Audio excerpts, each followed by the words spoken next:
नमस्कार मोर प्रिय कृषक बंधु माने आपण मानक पुनर्बार स्वागत जनाऊँगी मो यूट्यूब चैनल को। प्रिय कृषक बंधु, आसंता काली जुलाई 7 तारिख काली होछि गुंडीचा यात्रा।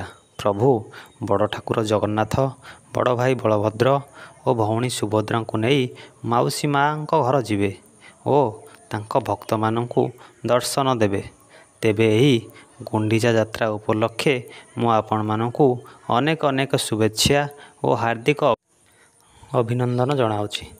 तेबे प्रिय कृषक बंधु, चलतु आज टॉपिक आरंभ करिबा। गतकाली मु जो टॉपिकटी आपण मानक सहित आलोचना करिथिली जे मु फार्म किभଳି भाबे आरंभ करिथिली, पैसा कोठू आनिथिली, कहा सह प्रथमे जोगाजोग करिथिली, एपरी अनेक कथा। किंतु आज आमे यही वीडियो माध्यम रे आलोचना करिबा जे मु सरकारी सहायता किपरि पाइली और मु कहा नाम रे सरकारी सहायता पाई आवेदन करिथिली। प्रिय कृषक बंधु, मु जेतेबेले फार्म काम आरंभ करिथिली मु आपण माननकु कहिथिली जे काम पूर्वरु आम पाख VSC ठारू जाई बुझिथिली और से मते सरकारी सहायता विषय रे सब किछि बुझाई कहिथिले जे आपण जदि 500 कैपेसिटीर कुकुड़ा फार्म टे करिवे तेबे यार प्रोजेक्ट कॉस्ट रहिबो 1,80,000 टंका और सरकार तरफरु बा सरकारी सहायता 40% बा 72,000 टंका मिलिबो।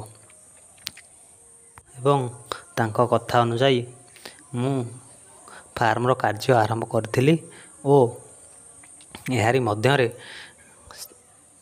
सरकारी सहायता पाई आवेदन मध्य करथिली।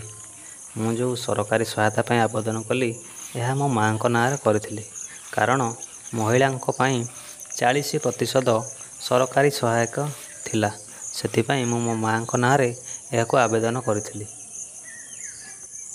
और जेतेबेले फार्मर समस्त कार्य सरीगला से प्रथमे आसीथिले फार्म देखिया पाई।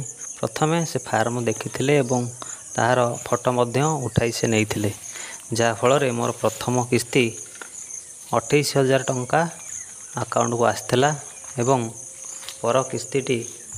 परवर्ती किस्तीटी मु जेतेबेले कुकुड़ा छुआ आनी पकईथिली सेतेबेले से मध्य पुनर्बार फार्म को आसी देखिथिले एवं परवर्ती किस्तीटी से अकाउंट को छाड़िथिले, जहाँकि 44,000 टंका थिला। एहीपरि भाबे मु दुईटी जाक किस्ती 72,000 टंका पाइथिली। तेबे प्रिय कृषक बंधु, आपण मानकु जदि वीडियोटी भल लगी थाए तेबे निश्चिंत भावे वीडियोटी को लाइक करंतु एवं चैनलटी को सब्सक्राइब करी रखंतु। रहिली नमस्कार।